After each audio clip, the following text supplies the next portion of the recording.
Lorsque j'avais 6 ans, j'ai vu une fois une magnifique image dans un livre sur la forêt vierge qui s'appelait Histoire vécue.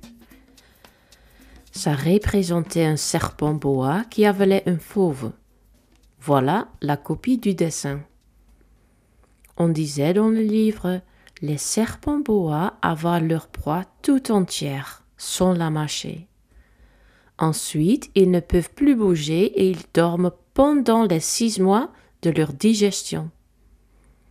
J'ai alors beaucoup réfléchi sur les aventures de la jungle et à mon tour, j'ai réussi, avec un crayon de couleur, à tracer mon premier dessin.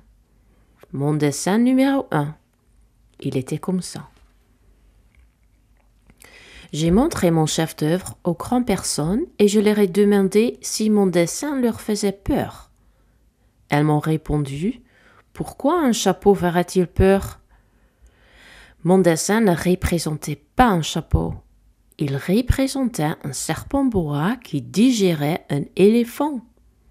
J'ai alors dessiné l'intérieur du serpent boa afin que les grandes personnes puissent le comprendre. Elles ont toujours besoin d'explications. Mon dessin numéro 2 était comme ça.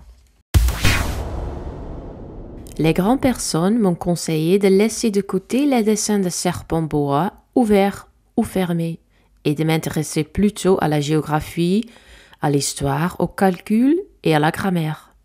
C'est ainsi que j'ai abandonné à l'âge de 6 ans une magnifique carrière de peintre. J'avais été découragée par l'insuccès de mon dessin numéro 1 et de mon dessin numéro 2. Les grandes personnes ne comprennent jamais rien toutes seules et c'est fatigant. Pour les enfants, de toujours et toujours leur donner des explications. J'ai donc dû choisir un autre métier et j'ai appris à piloter des avions. J'ai volé un peu partout dans le monde. Et la géographie, c'est exact, m'a beaucoup servi. Je savais reconnaître du premier coup d'œil la Chine de l'Arizona. C'est très utile si l'on est égaré pendant la nuit. J'ai aussi eu, au cours de ma vie, des tas de contacts avec des tas de gens sérieux. J'ai beaucoup vécu chez les grandes personnes. Je les ai vus de très près. Ça n'a pas trop amélioré mon opinion. Quand j'en rencontrais une qui me paraissait un peu lucide, je faisais l'expérience sur elle de mon dessin numéro 1 que j'ai toujours conservé. Je voulais savoir si elle était vraiment compréhensive. Mais toujours elle me répondait « C'est un chapeau !» Alors je ne lui parlais ni de serpent boa, ni de forêt vierge, ni d'étoiles. Je me mettais à sa portée. Je lui parlais de bridge, de golf, de politique et de cravate. Et la grande personne était bien contente de connaître un homme aussi raisonnable. Le petit prince fit l'ascension d'une haute montagne. La seule montagne qu'il eût jamais connue étaient les 3 volcans qui lui arrivaient aux genoux, et il se servait du volcan éteint comme d'un tabouret. D'une montagne haute comme celle-ci, se dit-il donc, j'apercevrais d'une coupe toute la planète et tous les hommes. Mais il n'aperçut rien que des aiguilles de roc bien aiguisées. « Bonjour, dit-il à tout hasard. « Bonjour, bonjour, bonjour, répondit l'écho.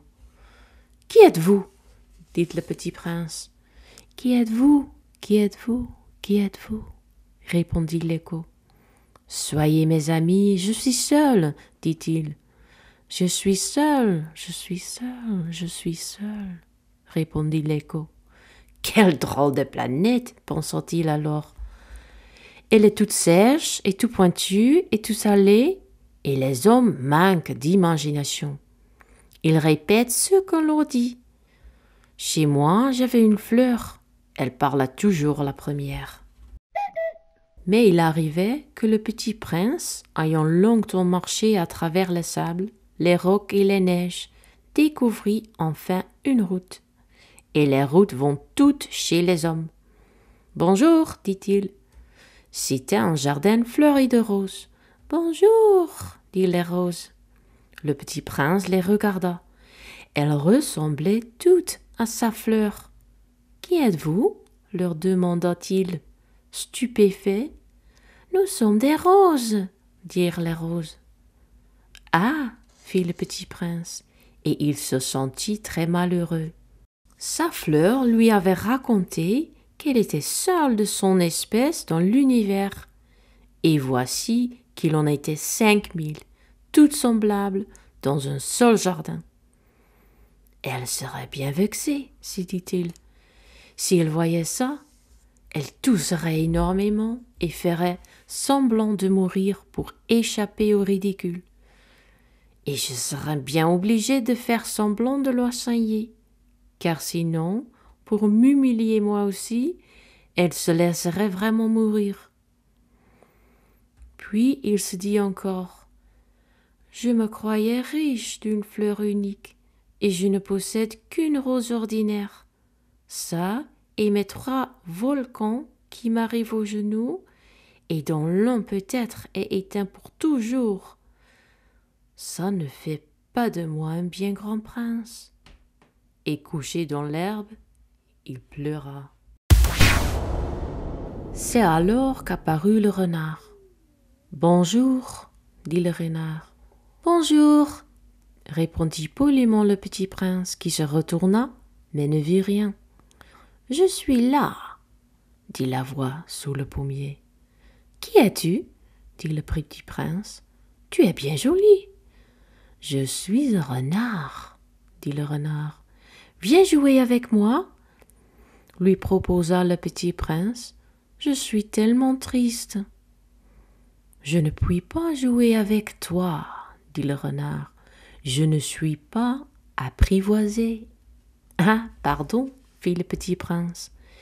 Mais après réflexion, il ajouta, « Qu'est-ce que signifie apprivoiser ?»« Tu n'es pas d'ici, » dit le renard. « Que cherches-tu ?»« Je cherche les hommes, » dit le petit prince.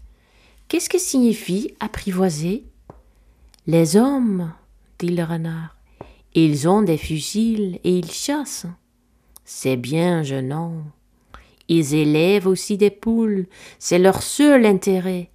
Tu cherches des poules ?»« Non, » dit le petit prince. « Je cherche des amis.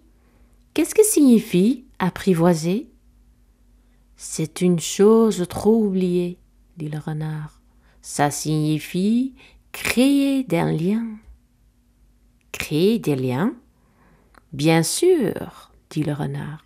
« Tu n'es encore pour moi qu'un petit garçon tout semblable à 100 000 petits garçons. Et je n'ai pas besoin de toi. Et tu n'as pas besoin de moi non plus. Je ne suis pour toi qu'un renard semblable à 100 000 renards. Mais si tu m'apprivoises, nous aurons besoin l'un de l'autre. Tu seras pour moi unique au monde. Je serai pour toi unique au monde. Je commence à comprendre, dit le petit prince.